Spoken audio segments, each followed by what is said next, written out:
আসসালামু আলাইকুম। কি অবস্থা সবার? আই হোপ সবাই সুস্থ এবং ভালো আছেন। আমি আলহামদুলিল্লাহ বেশ ভালো আছি। ভিডিওর শুরুতে দেখতে পাচ্ছেন কত সুন্দর কিউট কিউট ফুল, তাই না? এই ফুলগুলো হচ্ছে লেবু গাছের ফুল। তো ফুলগুলো দেখতে ভীষণ ভালো লাগছে। আর লেবু গাছের ফুল এখন থেকেই শুরু হয়ে গেছে বের হওয়া। আরও পরে আরও বের হবে। তো গাছটা যখন পরিপূর্ণভাবে ফুলে সেজে থাকবে তখন দেখতে আরও ভীষণ ভালো লাগবে। পাতাগুলো দেখে অনেকে চিনতে পারবেন। এগুলো হচ্ছে এলাচি লেবু যেটা বলে, সেই লেবু। লেবুগুলা অনেক বড় বড় হয় আর গ্রানটাও খুব সুন্দর। লেবুগুলা খেতেও ভীষণ ভালো লাগে। তো আলহামদুলিল্লাহ আমাদের কখনো বাজার থেকে লেবু কিনে খেতে হয় না, আমরা বাড়ি থেকেই লেবু খেতে পারি। আর লেবুর যখন সিজন আসে, অসংখ্য লেবু থাকে গাছে, তখন আমরা বিক্রিও করি। আর নিজের আত্মীয়-স্বজনের কথা নাই বললাম, তাদেরকেও দেই, নিজেরাও খাই। যখন লেবুর সিজন থাকে না, তখন আমাদের গাছে লেবু থাকে। আমাদের আলহামদুলিল্লাহ কখনো লেবু কিনতে হয় না। লেবুর পাশাপাশি লেবুর পাতা দিয়ে আপনি চা তৈরি করে খেতে পারেন, ভীষণ টেস্ট। খুবই ভালো লাগে খেতে, গ্রানটাও খুব সুন্দর আসে। আমাদের গ্রাম অঞ্চলে আমরা যখন লবণ মরিচ দিয়ে ভর্তা মেখে খাই, সেই সাথে আমরা লেবু পাতা অ্যাড করে দিই। তো গ্রানটা যেরকম আসে, খাবারের টেস্টও দ্বিগুণ বেড়ে যায়। তো লেবু গাছ থাকলে বাড়িতে অনেক উপকার হয়। অনেকে জানেন আমার বাড়ি গ্রামে, আমি হাঁস মুরগি পালন করি। তো সেখান থেকে একটা মুরগি জবাই করে নিয়েছি।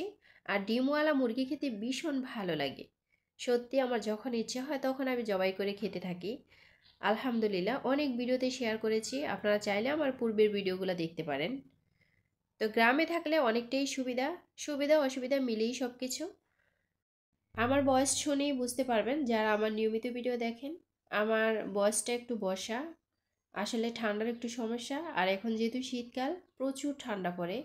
যত সেফ থাকার চেষ্টা করি, ঠান্ডা মনে হয় আঁকড়ে ধরে। যাই হোক, কথা বলতে বলতে আমার এখানে মাংস কষানো হয়ে গেছে, সেই সাথে 2টা আলু দিয়েছি। আমার মতো মাংসের সাথে আলু দিয়ে খেতে কার কার ভালো লাগে অবশ্যই আমাকে কমেন্ট করে বলবেন। আর আমার কাছে মনে হয় মাংসের সাথে আলু দিলে মাংসের স্বাদটা দ্বিগুণ বেড়ে যায়। তো যাই হোক, কথা বলতে বলতে আমার মাংস রান্না হয়ে গেছে। মাংসের সাথে সাথে আজকে রান্না করব পুকুর থেকে ধরা কাতলা মাছ। এই কাতলা মাছ খেতে কার কার ভালো লাগে অবশ্যই আমাকে কমেন্ট করে বলবেন। আর সত্যি কাতলা মাছ খেতে আমার ভীষণ পছন্দ। মাছে কাঁটাও একটু কম থাকে, আবার খেতেও ভীষণ ভালো লাগে। তো আজকে আমি টমেটো দিয়ে এই মাছ ভুনা করব। আর আমার কাছে ভুনা খেতে বেশ ভালো লাগে। শীতকালে বিশেষ করে সকালবেলা ভুনা তরকারি দিয়ে ভাত খেতে ভীষণ পছন্দ আমার। আর নিজের পুকুরের মাছ সত্যি অনেক স্বাদের হয়। নিজের পুকুরের পালিত মাছ চাষের মাছের চাইতে অনেক উত্তম। তো কথা বলতে বলতে মাছ রান্নাটা বসিয়ে দিয়েছি।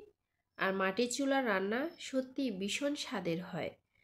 তা আমার গ্রামীণ ভিডিও যদি কারো ভালো লেগে থাকে তাহলে অবশ্যই সাবস্ক্রাইব করে আমার পাশে থাকতে পারেন। আর ভিডিও দেখার আগে একটা লাইক দিয়ে ভিডিওটা দেখা শুরু করবেন। তো আমার মাছ কষানো হয়ে গেছে, এবার আমি টমেটো দিয়ে ভালোভাবে কষিয়ে তারপর আমি রান্নাটা নামিয়ে নিব। তো নামিয়ে নেওয়ার আগে আমি ধনে পাতা অ্যাড করে দিব। ধনে পাতা দিলে ভীষণ ভালো লাগে। আর শীতকালে ধনে পাতাটা যায়ও। ধনে পাতা না দিলে মনে হয় তরকারিতে কিছু একটা অপূর্ণতা থেকে যায়। তো যাই হোক, সবাই ভালো থাকবেন, দেখা হবে পরের কোনো ভিডিওতে। আসসালামু আলাইকুম, আল্লাহ হাফেজ।